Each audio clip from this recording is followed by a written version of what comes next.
Hey yo everybody, it is Voltage and we are back with today's Dragon Ball Daima review. This episode was insane. Listen, I'm skipping the pleasantries, I'm skipping the BS. Let's get into it because this episode was actually crazy from especially like the last fourth of it. It ramped, but it was good across the board. So sit back, let's do this and get hyped. So this episode, Ocean, right? We get to see the beginnings of the fight with Majin Ku. The episode pretty much opens up with Majin Ku fighting Tamagami 1.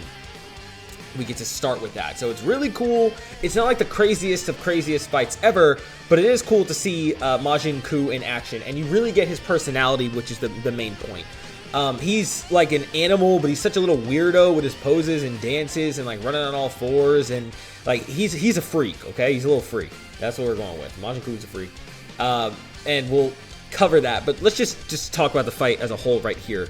He loses the fight against Tamagami 1 pretty much by a long shot, because Tamagami 1, I mean, he takes some hits and all, but he looks pretty much uninjured, and Majin Ku cannot keep up with him. So interesting for the power scaling, which we'll also talk about because this episode confused me a little bit after we just pretty much got a clarification. They decided to make it worse, but there's that with Majin Ku. He does try to win over Rinto. It's a very funny situation. Rinto is very mad. She's doing a little tantrum saying he's fired. She's firing him. And he starts talking about all these random things he can do that'll make him like worth keeping around. It's very funny, very funny. Next, we get to Demon World 2. So we get to see Demon World 2, which is covered in a lot of water. It's covered in a lot of water. So we're getting to see that. They're going through the Warp Sama. They do have a reason that they talk to about not just skipping to the first world, which is because they do want the Dragon Balls. And this is later verified by Piccolo, who says because Dende's a baby, even if they get him back, the Dragon Balls will stay inert past a year because he's a baby. So interesting that because he's been reduced in size or in age, the Dragon Balls will not return to normal after the normal year. So that means not only did they want the Dragon Balls, they now need the Dragon Balls. I find that to be a very nice addition to make this whole Dragon Ball collecting quest even more important. So that was nice. And then he's alive. We do get a very funny scene where Hybis finds the young Bulma attractive. I didn't even think about this at the time because it's humorous, but how old is Hybis to be saying this? Like, I get that she's an adult turned into a kid, but bro said he would take her as his wife just like that. And she was saying it's better if she doesn't become an adult. What was Hybis talking about? He might be a freak himself, okay? Not the good kind, like, well, if you consider Majin Ku the good kind, but you get it, right? You get it. That was crazy, but I think the best reveal of all is that Vegeta wants to become an adult and is saying that him and Bulma are going to turn back together. And Hybis calls out the fact that Vegeta just likes big boobs. That's it. That's all he's into. And what's funny is that Vegeta snaps at him and just tells him to shut up. And, you know, you'd obviously think that's up to interpretation for the audience. Like, oh, well, he didn't disagree, right? I even heard that, like, people saying that when it happened. And then Piccolo, of all people, is the one to say that Hybis was right. So Vegeta, he is also a certified freak. We've got 3 freaks in one episode: Majin Ku, Hybis, and Vegeta. But Vegeta is real for that. I'm just gonna, I'm just gonna say it. I agree with him. He sits at the top. Good freak. That's the Prince of all Saiyans right there. He knows what he wants. Big W. We get more of Majin Ku going on. Again, the way he fights is very entertaining. Him talking throws me off, but all things considered, it's clear that he's either not the big bad or he's not in his final form. So his goofy design is now clearly intentional, and I don't mind it. He's not meant to be the threatening villain yet. Now, let's also talk about a couple things that pissed me off with this episode before we get into the juiciest of good stuff. It's coming, all right? Just bear with me, but we all need a chance to vent, and here it is, man. There's this whole scene where they introduce a Kraken. Awesome, very D&D, fantasy-esque. We love to see it. It's great. There's a scene where Goku fights the Gendarmerie, knocks out all their planes because you can fly in the second Demon World, A-okay. So that's pretty cool. You know, we got Goma tweaking because Goku is whooping ass, you know, as the villains do. And the Kraken eventually attacks them, as you'd expect. But there's a scene where it grabs their plane, starts crushing it, and Pansy goes back into the plane after they evacuate because everybody forgot the Dragon Ball. W Pansy, she cooked. She is not at all what pissed me off. She cooked with this. So Pansy dives back in to get the Dragon Ball. Now she's getting crushed by this creature, this Kraken, and she is going to clearly die, right? So what does Goku do? A, blast the Kraken and beat it to save Pansy. B, instant transmission into the plane, and then instant transmission out of the plane with Pansy. Or C, fly in there like a dumbass and hold his hand out for her to grab it in the most forced, dramatic scene you've seen in a hot minute. Ding, ding, ding, it's C, it's C. He decides to fly in there and dramatically reach his hand to grab her. It looks like they die and get eaten. He barely pulls her out, and then the Kraken gives up. Now, you might be saying, well, he's a child. Maybe he can't instant transmission effectively. Yes, he can. He just did it a few episodes ago. He just did it. He just did it. Not even, it was like 3 episodes ago. He did it against the Gendarmerie in instant transmission to get past them from inside the plane. Why can't he do it here? It is never, unlike GT, some people are going to confuse this with GT. In GT, when he was shrunk, it said that he couldn't use instant transmission. Daima has already proved that it's not the case. Why did he not use instant transmission? It was just drama for the sake of drama. That's it, really. Like, I think you could have sold the Kraken being scary without having to do all that. But, whatever. Whatever, just a little vent. My second vent while I'm on this point, because it's the last bit of negativity I have before we move into just positives. I'm telling you, everything after this is glorious, glorious, glorious. The last thing I have to say is that it is clear that Daima likes to pad the runtime with BS. I think the Kraken is partially like that. I think at the start of the episode, they decide, after a few episodes of not doing it, to throw in that beginning of, this is Son Goku, and he saves the universe, and all this jabber, okay? They are just filling in the runtime. And it's crazy because they're actually dropping straight peak right now. Like, this episode is phenomenal, and they're still padding the runtime. So, I mean, that's a classic anime gripe. Doesn't mean it's a good thing, though. We're not just going to be like, oh, yeah, anime does that, and just waddle along. No, I'm calling attention to it. Okay, Voltage, got that out of your system? Yeah. Let's get into the meat and potatoes. So, big stuff, big stuff, big stuff. At this point, they decide they're going to take a break to wait for everyone to catch up and whatever. So they decide to go to the Namekian planet where they used to live. They go there and they fly up. It's like this mini planet in this demon world. So the demon world is so big that even in the second one, there are whole planets where Namekians and the Glend live. We did hear they have their own areas, but I didn't think it was a literal planet, which it is. It is like its own planet.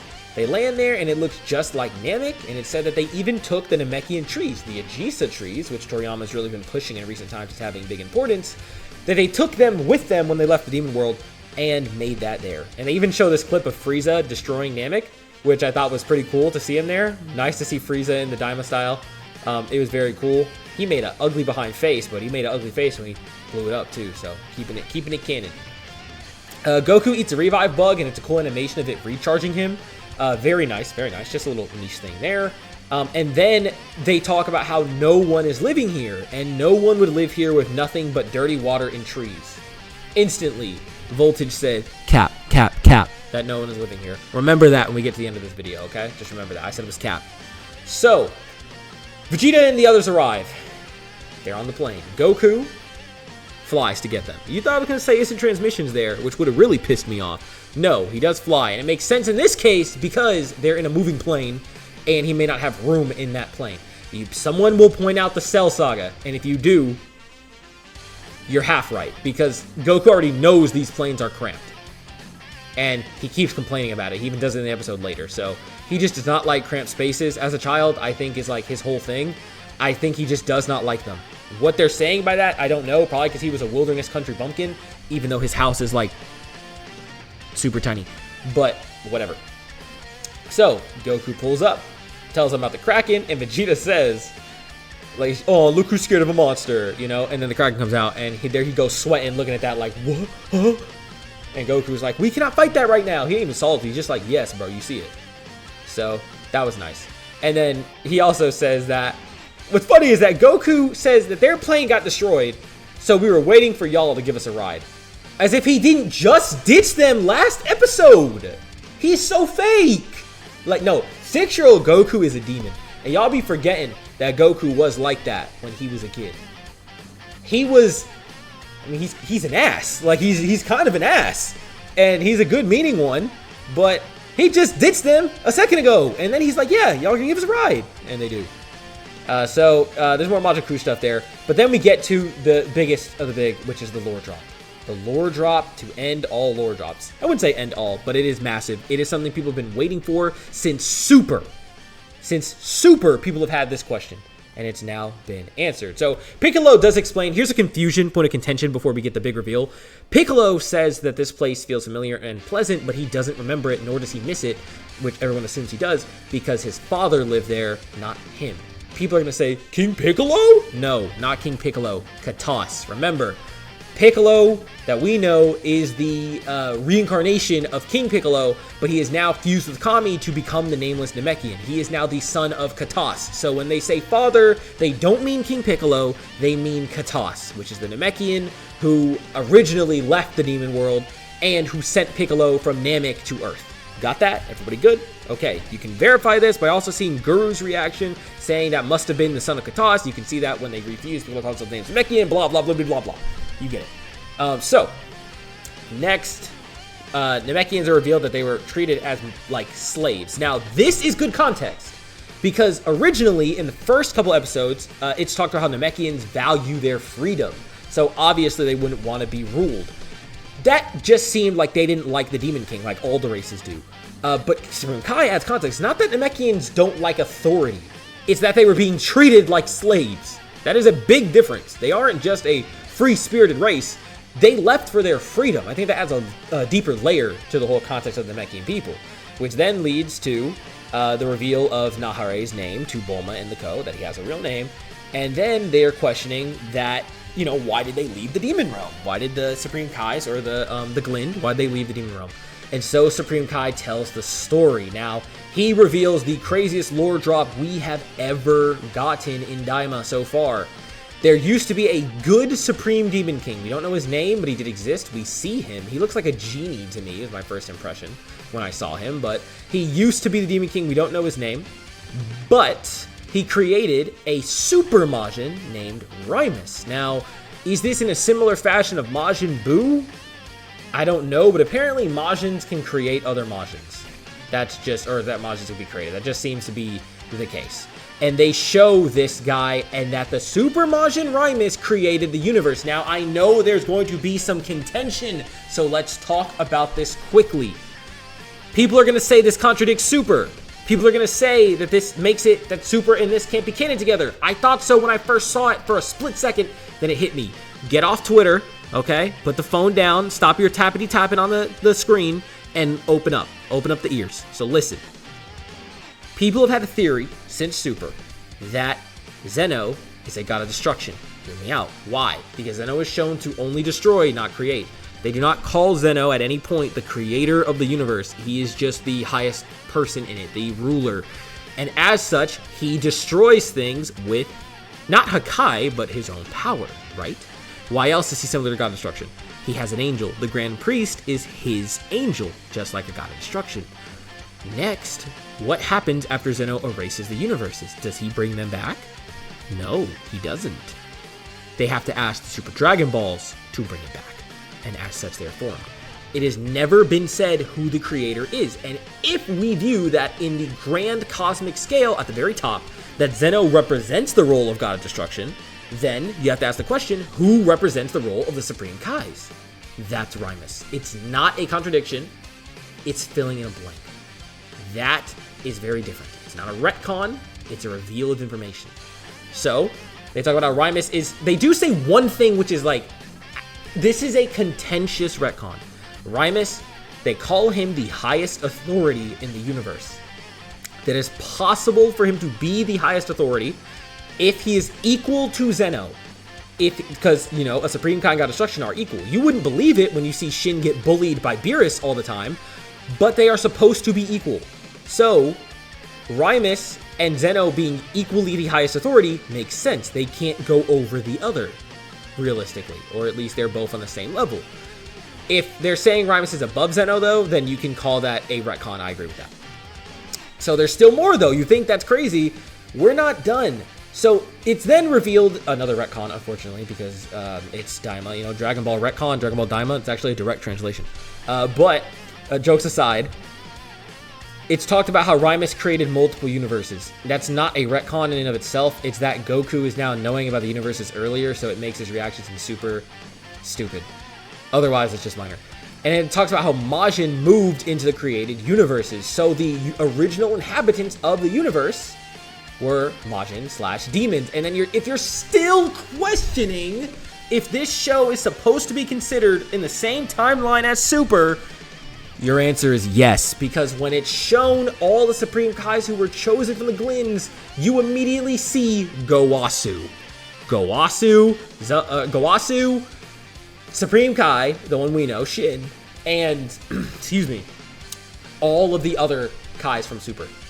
It's them, like, specifically. You can see the Universe 6 Kai comes next, and all the other ones that we see at the Tournament of Power that represent the universes, they are all there. So, if you were ever debating, is this show supposed to be considered canon to the Super timeline in a way, as in, like, are they saying that Super will likely still happen in the Daimaverse, or that Daima can be attached to Super? That's really it. The answer is yes, they can be attached. If you consider them different worlds, that's fine. Dragon Ball is pretty much whatever canon you want it to be, and those of you who just argue each other online are just wasting your time. But if we're just talking for fun, and you want to consider, can a Daima and Super line exist together? Yes, they can, and they're said to. So, pretty cool. But not every race is a descendant of the Majin, or demons. The Saiyans and Earthlings are specifically said to have been created or born after the universe was created.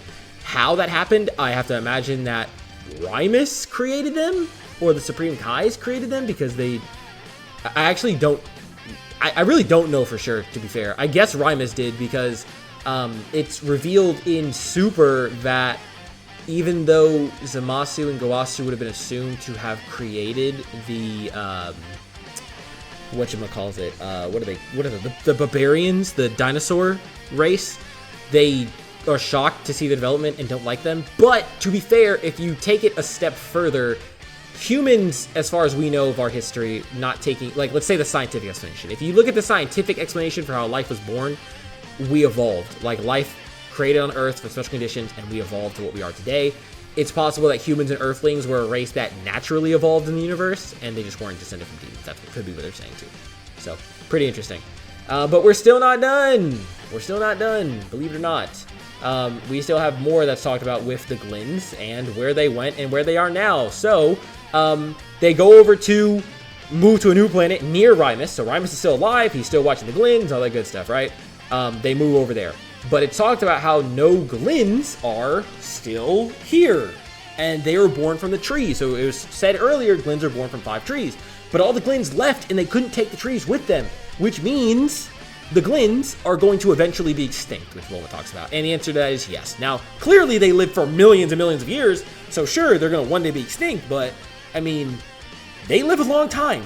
They live a very long time. It's also confirmed that Supreme Kai is millions of years old, and he's still a young Kai. Or at least thousands, maybe not millions, but at least, I think it is, I don't remember if he was around when Buu was first formed, but at least thousands and thousands, right? Old Kai, even older, and then Gowasu, clearly even older. He was already an old, Gowasu was like shown like he was already an old man when they left, and he's still old all this time later, so, I mean, do with that as you will. Warp Sama used to be used freely, that's been talked about before. But we get a full picture of Abra, Deborah's father, and he's a fat ass for one. And then for two, it talks about that he was scared of threats from outside coming to him. So what was he afraid of? This could be a reach as hell, but I want to just throw a dart into the darkness and put a bet on Frieza's race. We know King Cold existed before Frieza, for who knows how long he ruled not ruled the universe, but he had his empire. There was likely a person before him. We do know that the Frieza Force has some connection to the Demon Realm, given the Cyberman seeds. Maybe it was King Cold or his predecessor that was a threat to Abra. We don't know how strong Abra was. Deborah is very strong, stronger than King Cold and Frieza by far. That doesn't mean his father was. Keep that in mind. Just a random guess, though. Just a random guess. But anyway, they limited Warp Sama because of that. And apparently at the time, which is weird because Supreme Kai was still in the Demon Realm when Abra did that? I actually don't understand how that lines up. But he does talk about how a lot of the Glins that were left revolted against Abra, so they don't show them, but my best guess at making this make sense is that, remember how Supreme Kai was originally part of 5 Kais for some reason? And there was the Grand Supreme Kai who was his predecessor. It's likely that Supreme Kai wasn't the first one chosen by whatever the dude's name is, the R guy, and that the Grand Supreme Kai was chosen first, and then Supreme Kai that we know was chosen later, and he was still in the Demon Realm when the rest of the Glins revolted against Abra. That would make sense to me. You have to remember, they do have apprentices, they do have new ones that come about, because Zamasu, right? Kibito, technically, even though Kibito's like looks old as hell, and is an apprentice. I don't know. And he does actually say clearly that he was chosen as Supreme Kai after that, so sure, we'll go with that. And then that's where we get the part where they're extinct. So they're all going to eventually die. And then they talk about the Glins a little bit more, whatever, and they're going to go for the Dragon Ball. Now, at the very end, they get ready to leave. There's a couple more jokes, a couple of funnies, but the last biggest thing is, what did I say a bit ago, Voltage Crew? I said, remember what I said, that they were capping no one was here, because obviously, Old Man Namek comes out, and he is walking right toward their ship. Walking right toward it. Why? I don't know, but he's just going right up to it while they're about to leave. They show him in a way that makes him look a little sinister. Is this a red herring? I'm not willing to buy anything in the show. I'm not buying anything at face value, because they are clearly trying to taunt us with, who's the real villain? Is it Goma? Is it Degasu? Is it Arinsu? Is it Majin Ku? Is it, I forget the old Namek's name on top of my head for a second, but is it him? Like, we've got all this. Is it Glorio? You know, like, who is the real main villain? So I'm not buying it entirely, but he is drawn to be sinister here with the shadow over his face and body as he, like, walks right up to him. So we'll see what happens, but this was a crazy long review. If you enjoyed, leave a like, comment your thoughts down below, and of course subscribe if you want to see more. Final thoughts, banger episode, banger lore. This is the longest review I've dropped for this series for a reason, man. I could talk for even longer, but I hope that covered all of it. I hope you enjoyed.